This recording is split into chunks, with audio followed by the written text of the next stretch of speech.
Assalamualaikum warahmatullahi wabarakatuh. Selamat malam. Kami dari kelompok 2 ingin mempresentasikan tugas mata kuliah digital forensik dari dosen pengampu Ibu Norma Tempo. Baik, pada kesempatan ini kami mengambil tema dengan judul analisis digital forensik pada kasus penipuan online melalui media sosial. Dan di sini kami beranggotakan 4 orang, yaitu terdiri dari yang pertama ada Albert Daniel dengan NIM 12210546, Danang Eko Setiantoro 12210009, dan juga ada Mas Fajar dengan NIM Fajar Aulia Anugrah dengan NIM 12210475, dan saya sendiri Jeronus Kurniawan dengan NIM 12210017. Agar tidak memperpanjangkan waktu, kita langsung saja ke materi. Pertama ada latar belakang. Perkembangan teknologi membawa dampak positif dan negatif. Salah satunya adalah meningkatkan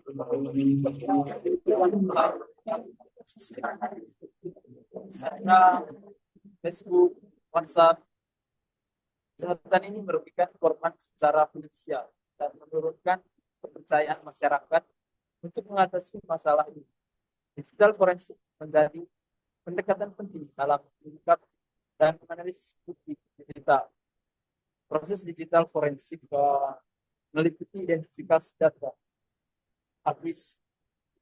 akuisisi, analisis, dan pelaporan serta melacak aktivitas pelaku melalui jejak digital, transaksi elektronik, dan metadata.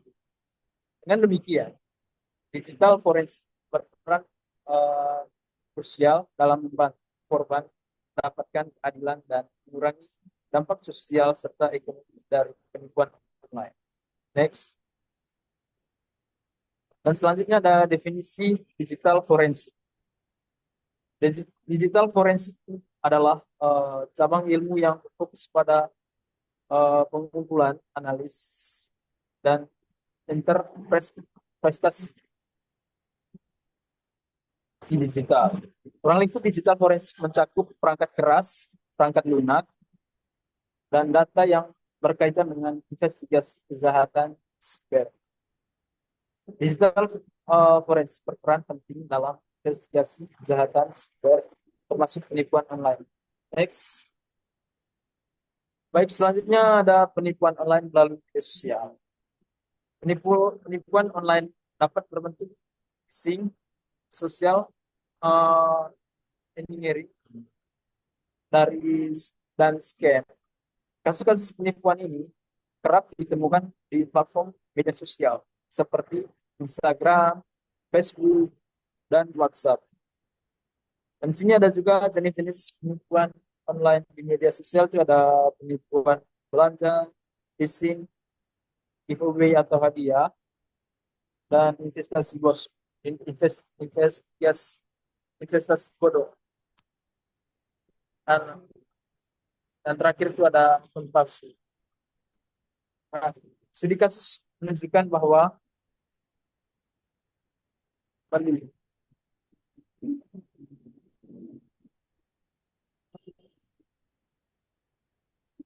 ya lanjut. Untuk penjelasan selanjutnya saya serahkan kepada Mas Albert.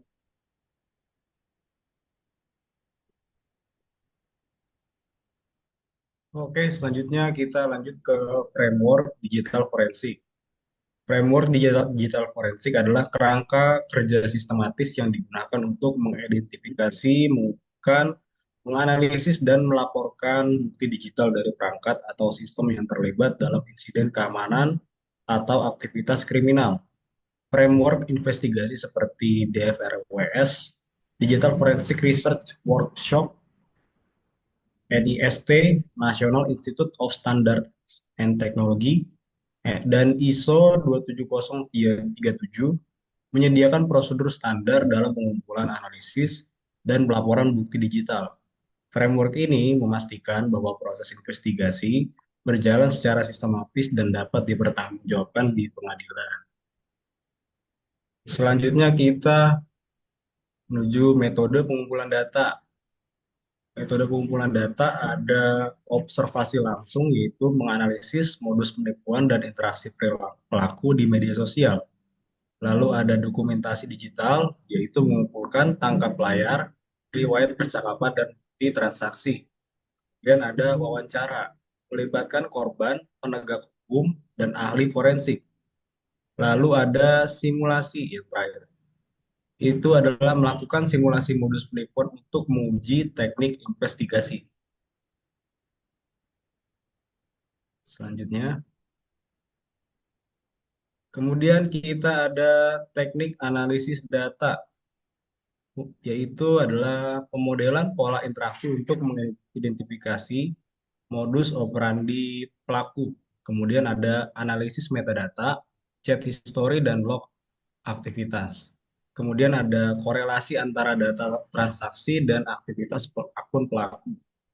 Yang terakhir ada teknik pengambilan bukti digital dari media sosial. Selanjutnya,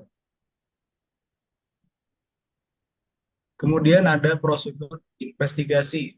Pada prosedur investigasi ini ada proses investigasi digital forensik melibatkan 4 tahapan utama, yaitu identifikasi, pengumpulan bukti, dan analisis dan pelaporan.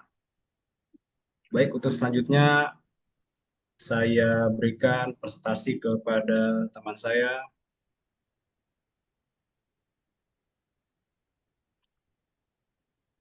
Mas Danang. Ya, oke. Selanjutnya saya ambil alih. Eh, Next. Selanjutnya yaitu tentang proses digital forensik pada kasus penipuan online. Proses digital forensik pada kasus penipuan online melalui media sosial melibatkan beberapa tahapan utama. Yang pertama ada identifikasi, pengumpulan bukti, analisis bukti, dan pelaporan.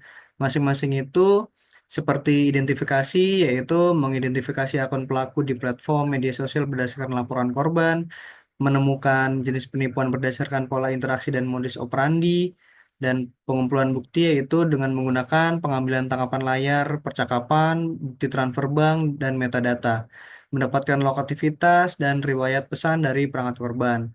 Selanjutnya ada menganalisis bukti, yaitu memeriksa metadata foto dan video untuk menentukan lokasi dan waktu unggahan, menganalisis pola transaksi dan hubungan pelaku dengan akun lain.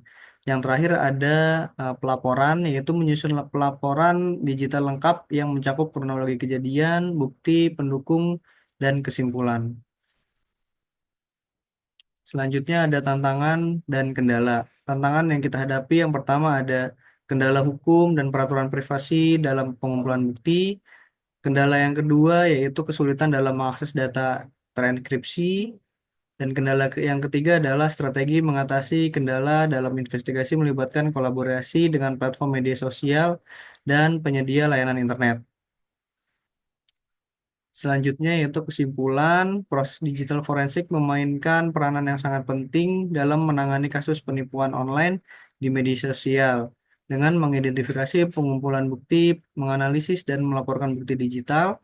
Investigasi ini dapat memberikan kejelasan atau modus operandi pelaku dan memberikan bukti yang dapat dipertanggungjawabkan di pengadilan.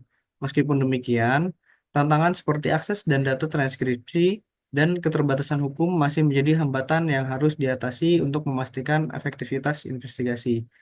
Slide selanjutnya akan diteruskan oleh rekan saya, Mas Fajar. Silakan. Nah, tadi kan kita sudah membahas teknik-teknik, kemudian framework. Selanjutnya kita akan bahas rekomendasi. Ada beberapa rekomendasi yang kita dapat lakukan untuk melakukan digital forensik. Tadi yang pertama itu ada penguatan kerangka hukum. Dari pemerintah itu perlu adanya regulasi yang lebih jelas dan tegas terkait pengumpulan dan dari pengguna bukti digital dalam investasi hukum. Yang kedua ada kerjasama dengan platform media sosial. Yang ketiga ada peningkatan kapasitas dan pelatihan, edukasi kepada masyarakat, serta pengembangan teknologi forensik.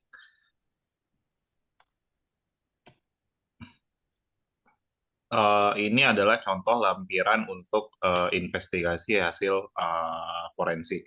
Dari lampiran tersebut kita bisa melihat yang pertama itu dari tanggalnya ini ada.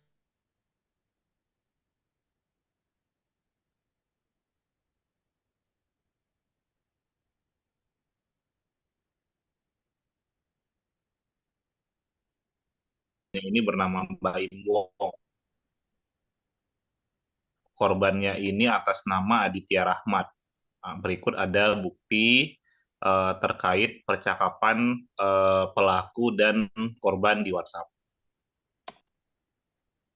Ini adalah bukti transfer bank yang dilakukan oleh korban terhadap pelaku. Nah, ini adalah postingan dari pelaku penipuan tersebut. Nah, di sini kita bisa lihat pelaku tersebut menunjukkan bahwa lokasi pelaku tersebut berada di Kota Tangerang. Pencocokan riwayat percakapan juga menunjukkan pola penipuan yang sama dengan kasus lain.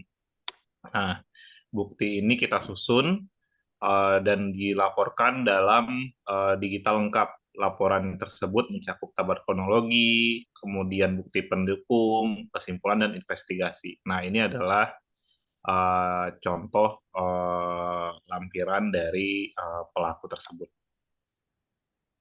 Nah, daftar alat yang dapat kita gunakan dalam analisis forensik, yang pertama itu ada FTK Imager. Ini berfungsi untuk mengekstraksi dan menganalisis bukti digital dari perangkat. Yang kedua itu ada autopsi. Autopsi ini untuk investigasi data dari perangkat penyimpan. Yang ketiga ada ENCASE yang berfungsi sebagai pengumpulan dan analisis bukti digital. Nah, yang keempat itu ada magnet aksiom yang bertujuan untuk pengumpulan bukti dan dari perangkat mobile dan media sosial. Nah, sekian dari kelompok kami. Mohon maaf jika ada kesalahan. Saya mewakili kelompok 2 mengucapkan terima kasih dan mohon maaf. Wabillahi taufiq wal hidayah. Wassalamualaikum warahmatullahi wabarakatuh.